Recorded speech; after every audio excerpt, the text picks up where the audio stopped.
Hello दोस्तों और बच्चों, आज हम लोग जानेंगे कि रिप्रोडक्शन क्या होता है।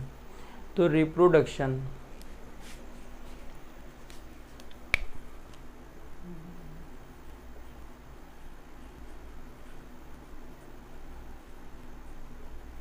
जिसको हिंदी में जनन कहते हैं।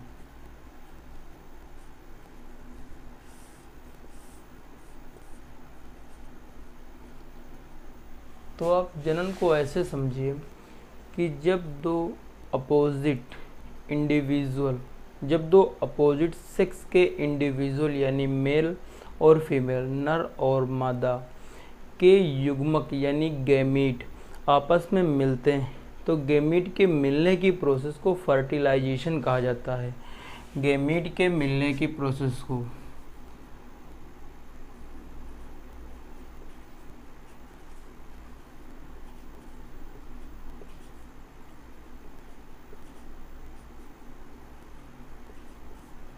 मिलने की प्रोसेस को फर्टिलाइजेशन कहते हैं। फर्टिलाइजेशन कहते हैं यानी हिंदी में निषेचन कहते हैं। निषेचन कहते हैं। अब फर्टिलाइजेशन होने के बाद में टू सेल्ड का जायगोट बन जाता है। टू सेल्ड कैसे बनेंगी? तो जो हेप्लॉइड होता है, ये हेप्लॉइड यहाँ पे होता है स्पर्म, ठीक। और स्पर्म कहाँ से आता है? तो स्पर्म आता है मेल से, ठीक। और जो हमारा ये ओवम है, ये जो हमारा ओवम है, ये हमारा आता है फीमेल से, ठीक। फीमेल से आता है यानी कि मादा से आता है, और ये नर से आता है। जब ये भी हेप्लॉइड होता है, जब ये हेप्लॉइड और ये हेप्लॉइड मिलता है तो मिलने की प्रोसेस को कहा जाता है फर्टिलाइजेशन।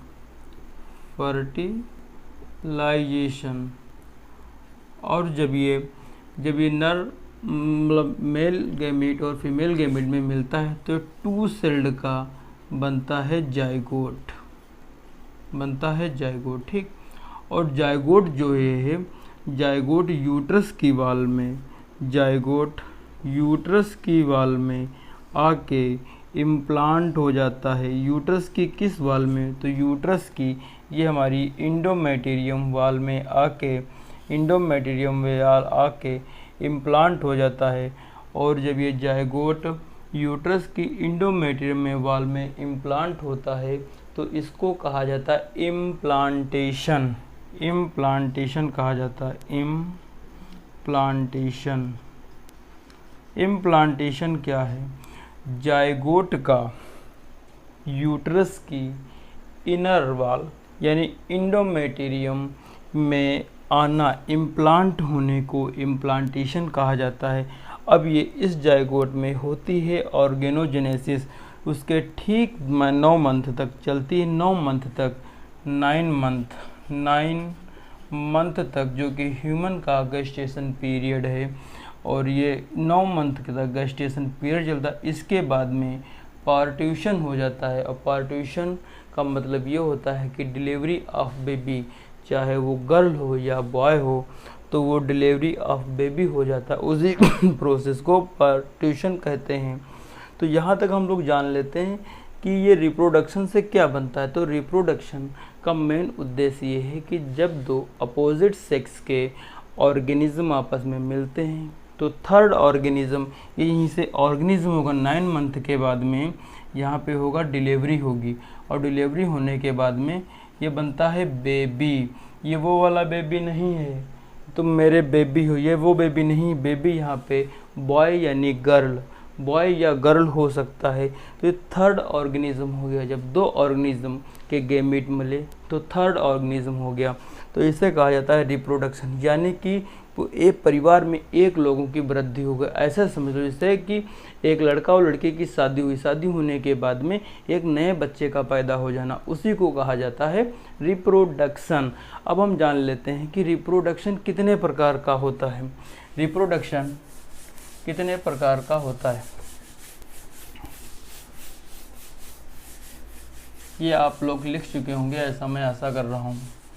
तो जो ये रिप्रोडक्शन है ये 2 प्रकार का होता है, 2 प्रकार का रिप्रोडक्शन होता है।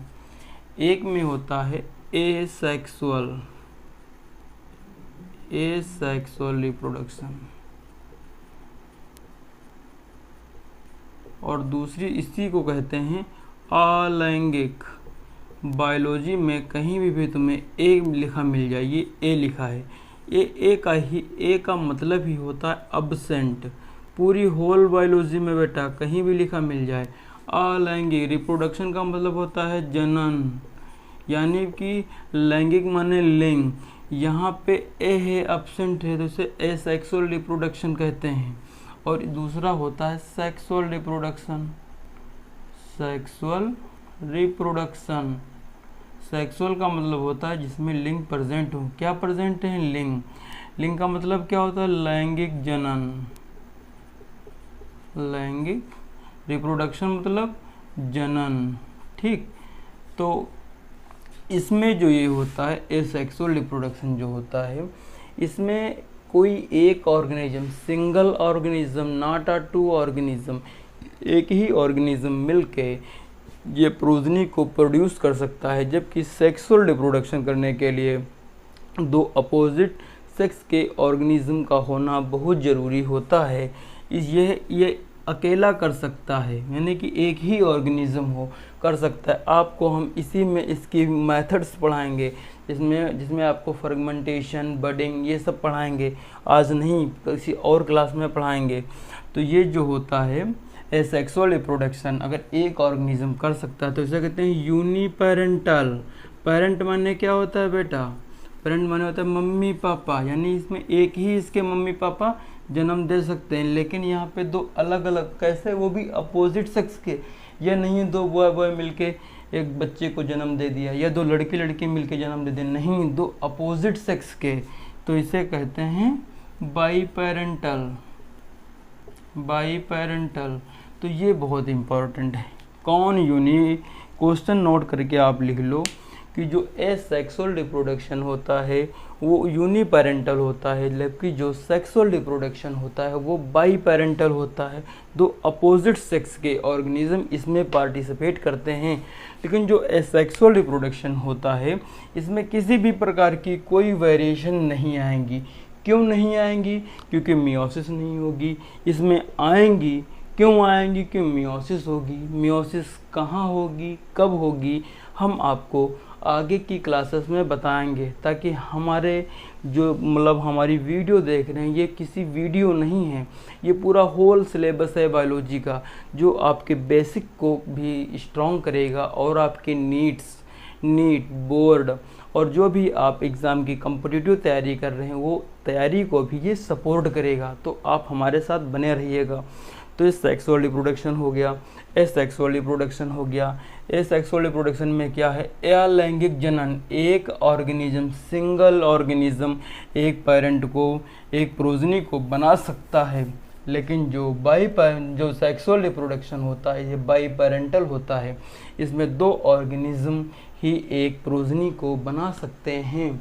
तो that is all about reproduction. Reproduction में हमने आपको बताया एसेक्सुअल रिप्रोडक्शन और सेक्सुअल रिप्रोडक्शन, ठीक। अब मैं आशा करता हूँ कि आपको यहाँ तक आगे समझ आया होगा। ठीक इसके जो आगे की सीक्वेंस में वीडियो आएगी वो जस्ट इसके आगे क्या होगा, आप पूरा कंटिन्यू देख सकते हैं। चलिए, थैंक